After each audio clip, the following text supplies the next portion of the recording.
What's up, y'all? What do you think of my super awesome, very cool, I'm about to show you how to do it, geode or geoid, depending on how you English.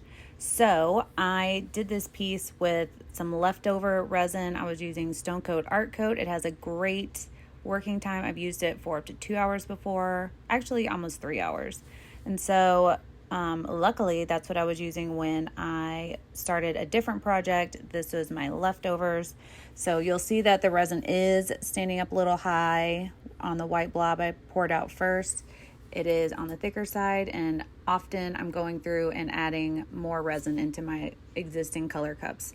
But right now I'm just doing a dirty pour or an exotic pour to give kind of a marbled band of color into my piece. And then I realized it was a little bit light. And so I did another kind of dirty pour, exotic pour with what was left and added a little bit more black so that it would kind of balance, hopefully. And the black completely ate up everything. But that's fine. It's still going to look amazing.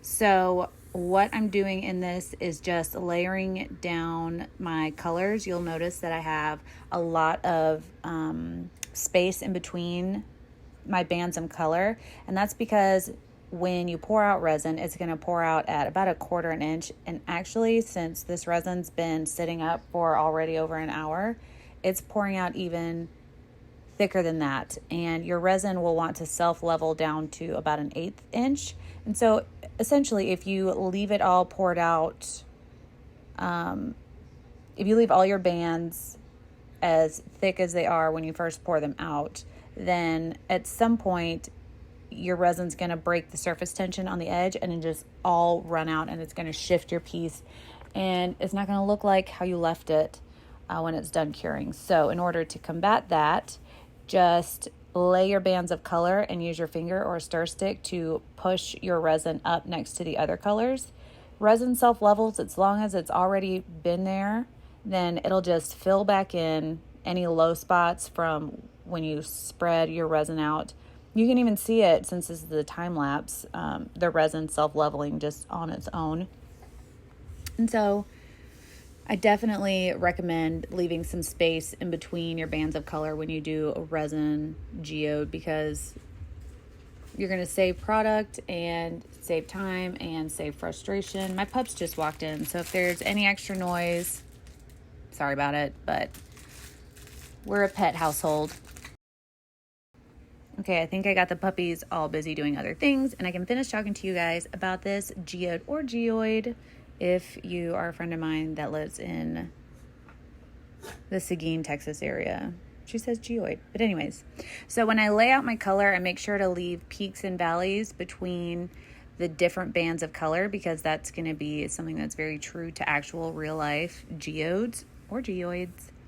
So when I'm moving the color around, I'm pressing them into each other, and that's going to create different dips and valleys if I didn't get those in when I first laid out the color. So once I have all the color down, I'm going to hit it with a little bit of heat just to pop the bubbles. I'm not doing a lot of heat, because the more heat you add, the thinner your resin will be and the more it's going to move, and we don't want that. So now I'm just creating some manipulation with a piece of swiping paper, because I don't want to add that much heat. So I'm using the power of the swipe, if you will, to manipulate the resin and give more peaks. You can see I'm scalloping my swipe. And so doing this will help me to not have so much heat on the piece, therefore keeping the rigidity of my lines. Ooh, rigidity is such a bonus word. I'm noticing now that I should have added a white band on that bottom right corner, but live and learn. Whoops. I'll add it in with a Posca pen. And so once your resin has set up a lot, you can pull really long lines like this. And so that's what I'm doing at this point. I think adding lines like this, the thinner lines with actual resin and not just using a pen, adds another bit of realness. Oh, we have a guest here. I think Tudor just arrived. I checked, and yes, it was Tudor. So now I'm adding in my fire glass. This is just going to create the druzy or, you know, the inner circle of the geode. And I'm also adding some glass on this band. The glass that I'm using is not a reflective glass. It doesn't have a mirror on it. It's just clear. And I'm adding a little bit of resin, just clear resin, over top of it because I need it to be just a little bit sticky in order to bond itself to itself. Sorry about that. Okay, I think I got her calmed down again. So now I'm adding some liquid silver to the glass area to create some floating silver. You'll be able to see it a lot better in the flyover, or you probably saw it in the beginning of this video. And I'm trailing it off just using a stir stick. So the colors I used in this piece were Angel White by Lorez, Midnight Black by Lorez, Pearl from Color Passion, and the liquid silver, it's a floating silver, and also abalone shell from Resin Art. And this is how it turns out. It's a whole lot of sparkle and a whole lot of elegance. There's something so beautiful about monochrome color schemes. So let me know what you think. Please subscribe if you haven't already. And you can get all these colors at artisttilldeath.com, as well as the cradle board and the glass and everything. So thank you guys. Be kind to one another because you never know what someone's going through. And always remember that we do the test so you don't have to. And we'll see you guys in the next video. Bye.